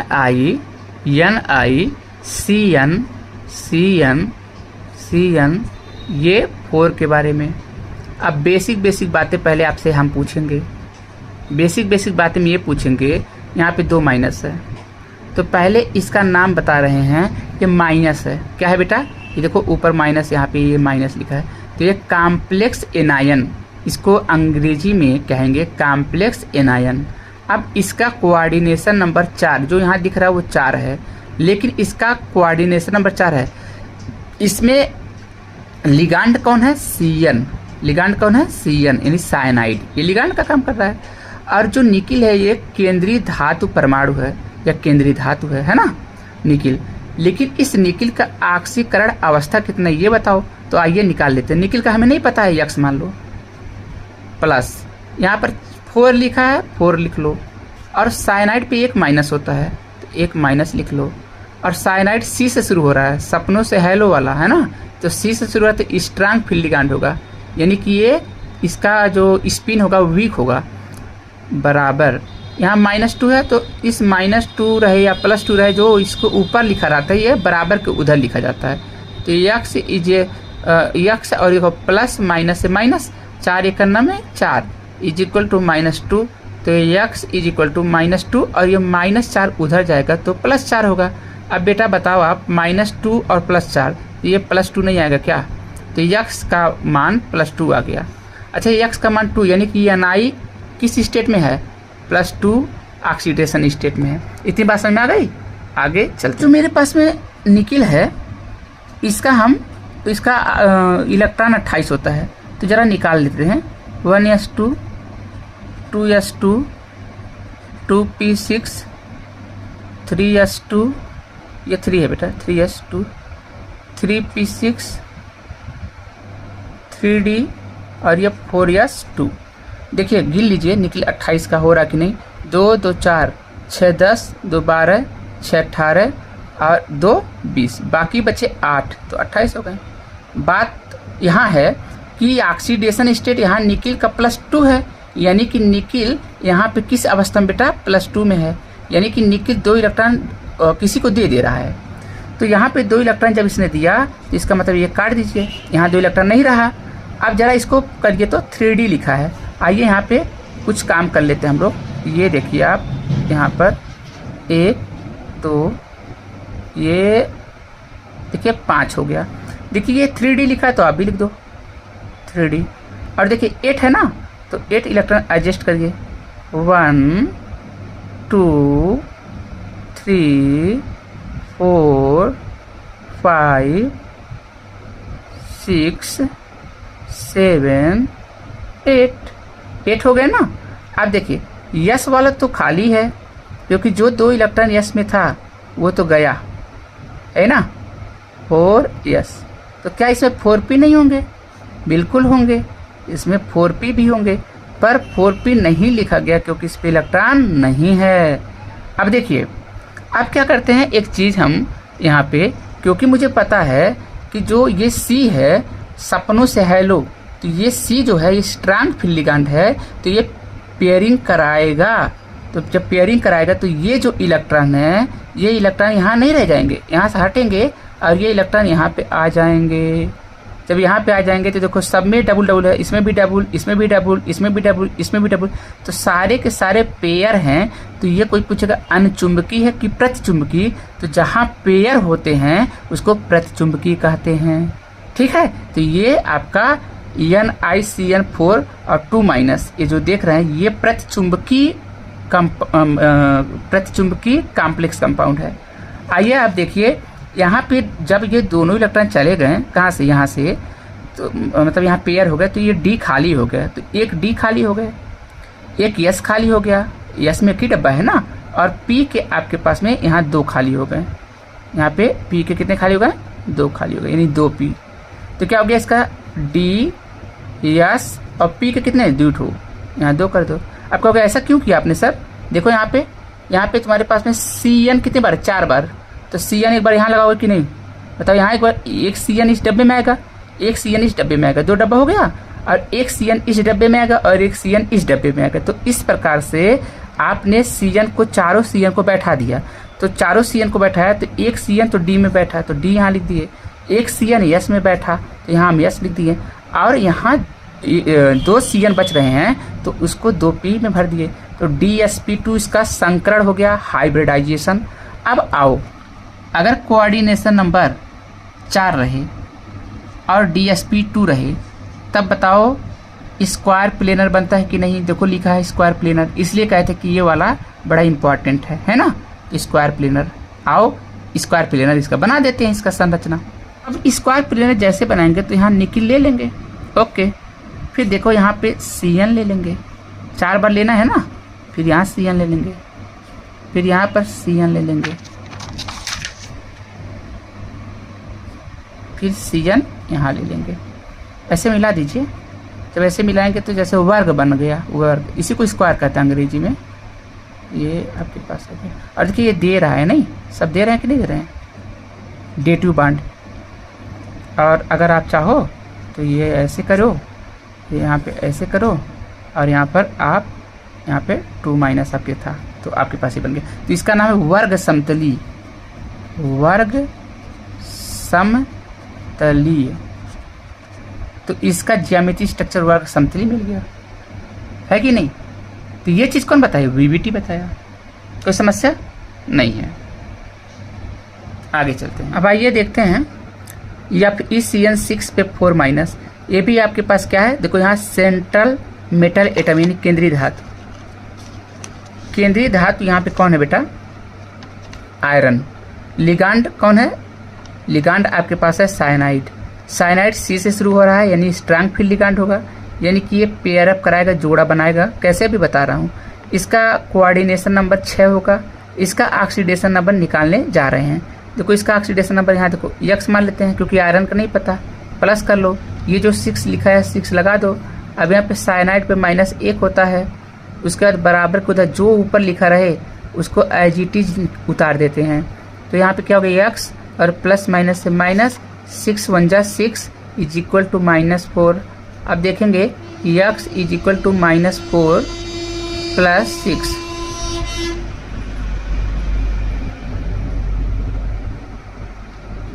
तो मेरे पास में क्या आ गया, x इज इक्वल टू, तो ये प्लस, यहाँ से इसको करेंगे आप तो ये +2 आएगा। तो यहाँ आयरन +2 में है, ये बात हमको समझ में आ गया। और कोऑर्डिनेशन नंबर यहाँ पर जो है वो 6 आया है। अब आइए आयरन का हम इलेक्ट्रॉनिक कॉन्फ़िगरेशन निकालें। तो जब आयरन का इलेक्ट्रॉनिक कॉन्फ़िगरेशन निकालते हैं तो आयरन तो 26 होता है, इसका मतलब 1s2 2s2 2p6 फिर 3s2 फिर 3p6 फिर 3d और ये 4s2। देखिए बेटा 2 2 4 6 10 2 12 6 18, ये 6 है, 18 2 20 6 26, क्योंकि 26 होता है। परंतु यहाँ पे Fe कितने में है, +2 में। कैसे पता, क्योंकि यहाँ ऑक्सीडेशन नंबर यानी ऑक्सीकरण संख्या निकाल दिए, यानी ये 2 इलेक्ट्रॉन निकाल चुका है, यानी इसमें कोई इलेक्ट्रॉन अब नहीं बचा। अब ये 3d ले लेते हैं। तो देखिए जब 3d लेंगे तो हमारे पास में क्या होगा बेटा, यहाँ पे ध्यान से 1 2 3 ये 5 हो गए, ये 3d हमने ले लिया। अब आगे आपको मैं क्या कह रहा हूँ, आप यहाँ पे ले लीजिए 4s, ये क्या है 4s, ये 4s हो गया ये वाला। 4p अगर चाहें तो आप ले लें 4p, क्योंकि 4p वहाँ दिख नहीं रहा लेकिन 4p है, ये 4p हो गया। अब बताइए 6 इलेक्ट्रॉन, तो यहाँ पे 1 2 3 4 5 ये 6 हो गया। अब बताइए ध्यान से समझिएगा। अब आपके पास में लिगांड क्या है, साइनाइड। साइनाइड में C से शुरू हो रहा है तो ये बहुत स्ट्रांग है, तो ये इसका जो स्पिन होगा वो लो होगा। अगर स्पिन इसका लो होगा तो बताइए ये पेयर कराएगा कि नहीं, बिल्कुल कराएगा, हम तो यही बताए हैं। तो देखो पेयर कराएगा तो ये वाला इलेक्ट्रॉन यहाँ नहीं रह जाएगा, ये इलेक्ट्रॉन यहाँ चला जाएगा, कहाँ पे, यहाँ पर, ये पेयर हो गए। और ये इलेक्ट्रॉन यहाँ नहीं रहेगा, यहाँ पे चला जाएगा, तो ये पेयर हो गए। इस प्रकार से जब पेयर हो गए तो ये प्रतिचुंबकी बन गया, है कि नहीं। तो मैग्नेटिक बिहेवियर का पता चल जाता है VBT से। अब देखो ये खाली हो गया तो यहाँ पर एक CN को हम बैठा देंगे, एक CN को यहाँ बैठा देंगे, एक CN को यहाँ बैठा देंगे, एक CN को यहाँ बैठा देंगे, एक CN को यहाँ बैठा देंगे, एक CN को यहाँ बैठा देंगे। इस प्रकार से 1 2 3 4 5 6 6 CN यानी 6 लिगांड है साइनाइड के रूप में, उसको हमने बैठा दिया। लेकिन बैठाने में हमने D का क्या 2 ऑर्बिटल यूज किया, S का 1 ऑर्बिटल यूज किया और P का 1 2 3 ऑर्बिटल यूज किया। तो ये हमारे पास D2sp3 बना। अब ये चूंकि इसका ऑक्सीकरण संख्या नहीं, इसको कहेंगे, इसको कहेंगे समन्वय संख्या। ये समन्वय संख्या इसका कितना है, कोऑर्डिनेशन नंबर कितना, 6। तो ये कोऑर्डिनेशन नंबर 6 होता है तो ये ऑक्टाहेड्रल बनता है। लेकिन ये क्या किया है, ये D का इस्तेमाल किया कि नहीं, 3D का। देखो D2 कहाँ से आया, यहाँ से आया है, तो ये अंदर वाले D का इस्तेमाल किया है, इसलिए इसको इनर कॉम्प्लेक्स कहेंगे, इनर ऑर्बिटल कॉम्प्लेक्स कहेंगे, है ना। कैसे कहेंगे इस चीज़ को, देखो स्ट्रक्चर तो ऐसे बनाएंगे, पहले स्ट्रक्चर देख लो तब अभी आगे और बता रहे हैं। Fe हो गया, और देखो यहाँ देखो CN अभी से पहले शायद बनाए थे, एक बार देख लो फिर से। CN, फिर यहाँ पे क्या है CN, फिर क्या है CN, फिर क्या है CN, फिर क्या है A बांड, फिर यहाँ बांड, फिर यहाँ बांड, फिर यहाँ बांड, फिर इसको यहाँ से लो, इसको यहाँ से लो, फिर इसको यहाँ से लो, फिर यहाँ से लो, फिर क्या करो बेटा, यहाँ पे CN है ना, यहाँ से बनाओ, यहाँ से बनाओ, फिर एक बार यहाँ से बनाओ, एक बार यहाँ से बनाओ। ये जो स्ट्रक्चर बना है ये ऑक्टाहेड्रल है, तो इसका मतलब यहाँ ऑक्टाहेड्रल स्ट्रक्चर मिल गया, यानी इसका ज्यामिति ऑक्टाहेड्रल है, अष्टफल की है। कोई समस्या। अब आके देखते हैं कि आगे देखते हैं, जब ऐसा रहे D2sp3 तो आप कहेंगे क्या, इसको हिंदी में हम आपको बता रहे तो अंतः कक्षक संकर, अंतः कक्षक संकर, क्योंकि ये कक्षक कौन सा, D वाला, D का कक्षक की बात हो रहा है, अंतः कक्षक माने D का कक्षक। तो ये D का कक्षक कौन सा लिया, अंत माने अंदर वाला, देखो ये D है ना, अंदर वाला लिया है। अच्छा सर तो बाहर वाला भी होता है क्या, बिल्कुल होता है, नेक्स्ट वही देखो, चलो देखते हैं। CO F6 पे 3 माइनस है, ये आपके पास कॉम्प्लेक्स एनायन है क्योंकि माइनस है। बताओ ये कोबाल्ट, यहाँ पे बेटा ये कोबाल्ट है, तो कोबाल्ट सेंट्रल मेटल एटम है यानी कि केंद्रीय धातु है, और F जो है ये लिगांड है। अब देखो सपनों से हैलो मतलब हाइड्रोजन है, तो हाइड्रोजन वाले में क्या होता है, यहाँ पे स्ट्रांग फील्ड लिगांड नहीं होगा, ये वीक फील्ड लिगांड होगा। अगर ये वीक फील्ड लिगांड होगा तो इसके स्पिन हाई होंगे, और अगर स्पिन हाई होंगे तो अब आपकी बार ये पेयर अप नहीं कराएगा, मतलब जोड़ा नहीं बनाएगा। अभी बता रहा हूँ कैसे। तो सबसे पहले क्या करते हैं ना, इसका ऑक्सीकरण संख्या निकालते। देखो कोबाल्ट का नहीं पता तो x मान लो, प्लस यहाँ पे 6 है तो 6 लिखो, और फ्लोरीन का -1 होता है, बराबर। देखो -3 उधर गया तो -3 ही रहेगा, ऐसा नहीं होता कि -3 उधर गया तो +3 होता है। जो यहाँ पे लिख रहा है YGT जैसे लिखा जाएगा। तो x = यहाँ पे प्लस माइनस से -6 हो गए, बराबर -3 हो गया। तो x = -3 + 6, क्योंकि -6 उधर गया तो +6 होगा, ये आपको पता है। और ये +3, यानी कि यहाँ पे जो x का वैल्यू है +3 है, यानी कोबाल्ट यहाँ पे +3 में है। कोबाल्ट का ऑक्सीकरण संख्या निकल चुका। अब क्या करेंगे हम लोग, कोबाल्ट के बारे में देखने जा रहे हैं कि जो मेरा कोबाल्ट है 27, कोबाल्ट कितना है 27, तो इसका वो निकालो 1s2 2s2 2p6 3s2 3p6, फिर होगा आपके पास में 3d, फिर होगा 4s2। जरा देखिए आप, 2 2 4 6 10 2 12 6 18 2 20 27 7 होगा। अब देखिए कोबाल्ट कितना 27 होगा टोटल, लेकिन कोबाल्ट का ऑक्सीकरण 3 है, यानी कि ये +3 में है। बेटा एक बात बताओ, यहाँ पे 2 इलेक्ट्रॉन तो यहाँ से चले गए, लेकिन कितने इलेक्ट्रॉन इसने लूज किया है 3, तो 2 यहाँ से गए, 1 यहाँ से चला जाएगा, तो ये 7 से क्या हो जाएगा 6। क्यों? क्योंकि 1 इलेक्ट्रॉन यहाँ से भी निकला, तब ना टोटल 3 निकल गए। अब इसको बनाओ जरा आप, तो जब यहाँ बनाएंगे हम लोग तो ये क्या बनेगा उसको देखिए जरा, इसको देखेंगे तो आपके पास 1 2 3 ये 5 हो गए, ये क्या है 3D हो गए। उसके बाद देखिए 4s है, तो आप 4s बना लो, यहाँ पे आपके पास 4s है। उसके बाद क्या बनाइए 4p बनाइए, क्या बनाइए 4p। p में कितने होते हैं, देखो 3 होते हैं। d यहाँ पे जगह नहीं इसलिए मैं यहाँ बना दे रहा हूँ d। देखो 1 2 3 ये 5 हो गए। अब बताओ बेटा ये 3D है, अच्छा, और तो ये कौन सा d होगा, ये 4D होगा। समझिएगा बात को, यहाँ पे 6 लिखेंगे, 1 2 3 4 5, यहाँ पे 6 हो गया। अब बात समझिएगा, आपकी यस खाली है कि नहीं, हाँ खाली है। ये 4p है बेटा, ये 4p है, बताइए खाली है कि नहीं खाली है। ये 4d खाली है कि नहीं खाली है।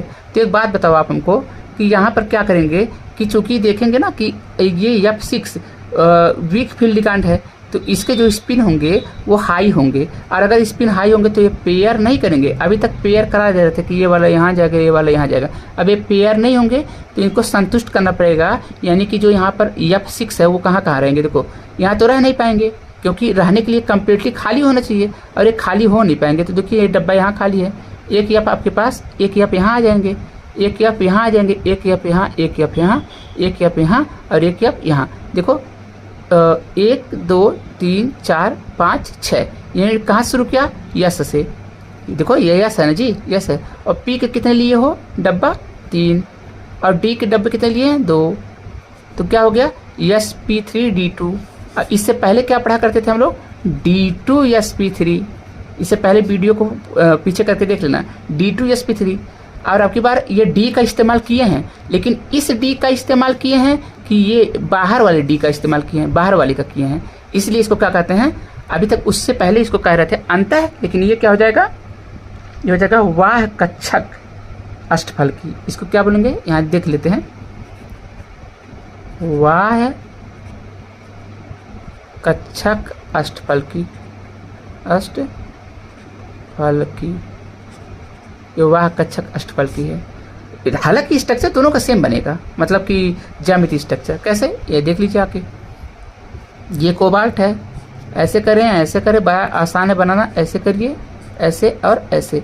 यहाँ पर CO कितना था, नहीं F6 था ना, तो F यहाँ पे हो गया, एक F यहाँ हो गया, एक F यहाँ हो गया, एक F यहाँ हो गया, एक F यहाँ हो गया, एक F यहाँ हो गया, एक F यहाँ हो गया।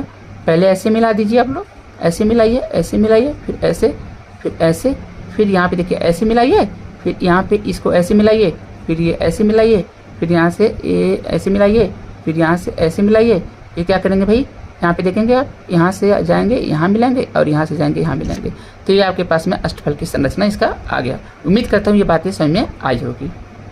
तो अभी तक हमने इसके बारे में क्या पढ़ा, इसकी जो अच्छाइयाँ हैं, लेकिन वीबीटी कुछ कुछ मामले में क्या कर गई, फेल कर गई।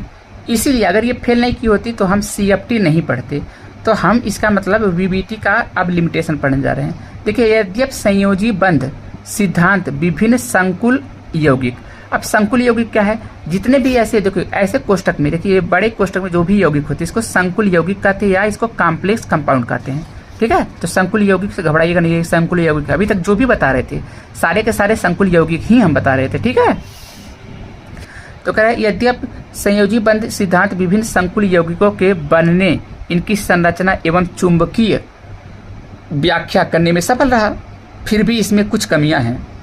जैसे युग्मित इलेक्ट्रॉनों के बीच कितना बल होना चाहिए, जो युग्मित इलेक्ट्रॉन है, संकर यौगिकों का अस्थायित्व यानी स्टेबिलिटी इसका कितना है, एवं इसका रंग कैसा है, लाल रंग का ये कॉम्प्लेक्स कंपाउंड होगा कि नीले रंग का होगा कि हरे रंग का, इस रंग की व्याख्या भी नहीं कर पाई। इसकी कुछ त्रुटियां हैं जो कि नीचे हैं। इस सिद्धांत में बहुत सी परिकल्पनाएं हैं जो त्रुटिपूर्ण है। अब वो कौन कौन सी परिकल्पनाएं त्रुटिपूर्ण है, देखिए पदार्थ के चुंबकीय गुणों के विषय में पर्याप्त जानकारी इसके पास नहीं थी। पदार्थ के चुंबकीय गुणों को कहीं कहीं इसने कहा है, जब हायर क्लास में जाएंगे तो कहीं कहीं इसने चीज़ों को बताया है कि वो पैरामैग्नेटिक है, लेकिन आगे चल के वो डायामैग्नेटिक निकला, यानी प्रतिचुंबकीय बताया तो वो अनुचुंबकीय निकला, और कहीं पे अनुचुंबकीय बताया तो प्रतिचुंबकीय निकला। इसके बारे में वो बता रहा है। ये सामान्य अनुचुंबकीय या प्रतिचुंबकीय ही कहे जाते हैं। ठीक है, क्योंकि उनके पास में कोई जानकारी ही नहीं थी, तो चाहे अनुचुंबकीय का हो चाहे प्रतिचुंबकीय का हो, क्योंकि इनके पास में इसके लिए पर्याप्त डाटा नहीं था कि ये बता सके, सिर्फ ये कल्पना कर पाए लेकिन बता नहीं पाए, इसको प्रूफ नहीं कर पाए, और उसको प्रूफ करने का काम आगे के थ्योरियों ने किया। संकुल यौगिकों के स्पेक्ट्रमी गुणों की व्याख्या संयोजी बंध सिद्धांत के आधार पर नहीं किया जा सकता।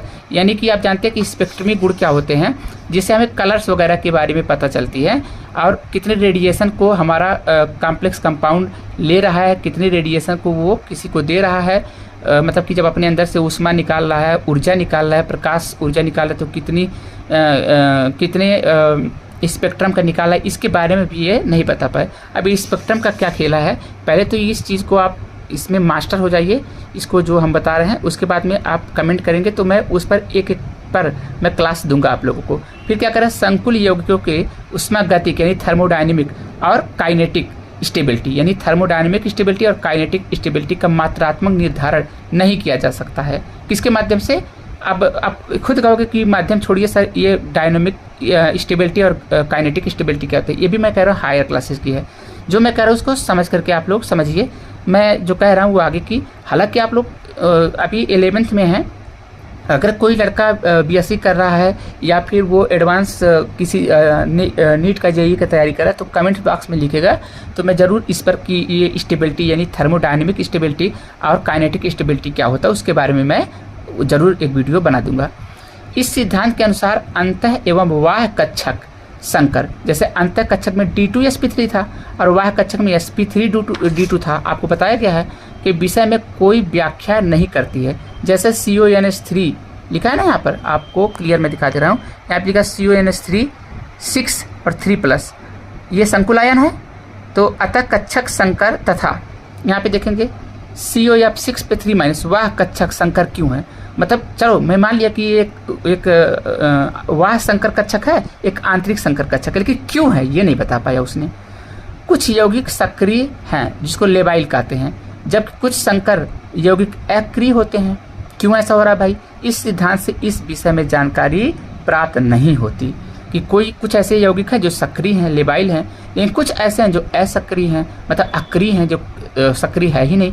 तो क्यों है ऐसा, इसके पीछे का लॉजिक क्या है ये नहीं बता पाया।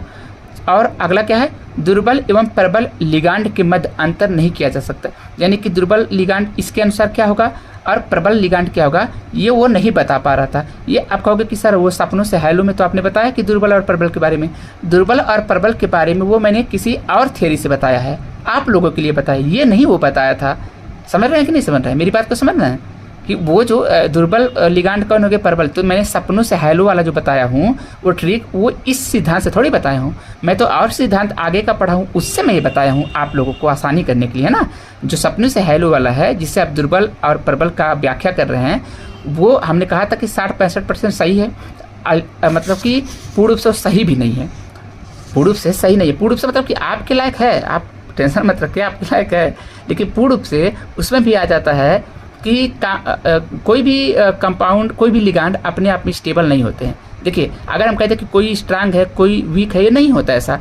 कंडीशन आती है, कंडीशन आती है, उस कंडीशन के हिसाब से। जैसे शेर का कंडीशन होता है जंगल में अगर वो रहेगा तो बड़ा सीना तान के रहेगा, लेकिन वहीं अगर शेर किसी नगर में अगर घुस जाए तो वो शेर थोड़ी सी अपने आप को डरा हुआ महसूस करता है, तो कंडीशन उसकी बदल चुकी। इसलिए तो कंडीशन के अनुसार कोई भी लिगांड अपने आप को स्ट्रांग और अपने आप को वीक या मॉडरेट समझता है। तो इसलिए मैं सोचा कि मैं ये भी बता दूं आप लोगों को, नहीं तो फिर कहोगे कि नहीं सर तो ये वीडियो में बताए थे। तो पूर्ण रूप से मैं सारी बातें, क्योंकि आप लोग इसमें से कोई इंजीनियरिंग की पढ़ाई करेंगे, कोई डॉक्टरी की पढ़ाई करेंगे, कोई कुछ करेंगे, कोई कुछ करेंगे, तो मैं आप लोगों को अधर में नहीं छोड़ना चाहता। आप समझ रहे हैं इस बात को, तो अंतर नहीं कर पाया। और अगला क्या है, यह सिद्धांत ताप के साथ साथ चुंबकीय आघूर्ण में परिवर्तन। देखिए चुंबकीय आघूर्ण में परिवर्तन यानी कि मैग्नेटिक आघूर्ण के बारे में इसने, डाइपोल जिसको कहते हैं, उसके बारे में ये सच है कि जब कोई ताप देते हो तो किसी भी कॉम्प्लेक्स कंपाउंड का जो चुंबकीय बिहेवियर होता है वो बदल जाता है। लेकिन चुंबकीय बिहेवियर बदल जाएगा, इसकी व्याख्या करना चाहिए था ना इसको। अगर ताप के साथ में, देखिए ताप के साथ में, ये ताप के साथ में चुंबकीय आघूर्ण में परिवर्तन हो जाती है, लेकिन ये भाई साहब यानी वीबीटी भाई साहब इसको व्याख्या ही नहीं कर पाए, है ना। और यह संकुल यौगिक के रंग की व्याख्या नहीं करता। हमने बताया पहले ही कि हमारे पास जैसे कोबाल्ट होता है, कोबाल्ट अगर यहाँ देखिए ये जो आपके पास में कोबाल्ट है, फिर यहाँ पे NH3 है, और यहाँ पर ये 6 टाइम, और यहाँ पर आपके पास में ये 3 है, तो इसकी कलर आपके पास में मैरून कलर का ये लगभग होता है। अब इसके बारे में स्कारलेट PPT उसको रंग बोलते हैं, स्कारलेट रेड उसको बोलते हैं ये कलर। तो स्कारलेट रेड कलर का होता है। तो इसके बारे में वो बता ही नहीं पाया कलर के बारे में, सिर्फ इसी का नहीं, किसी भी संकुल के कंपाउंड के बारे में, उसका कलर के बारे में से नहीं बता पाया। तो उम्मीद करता हूँ अगर आया हो तो वीडियो को लाइक, सब्सक्राइब एंड शेयर कर दीजिएगा। और आप लोगों को मुझे बहुत धैर्य सुनने के लिए बहुत बहुत धन्यवाद।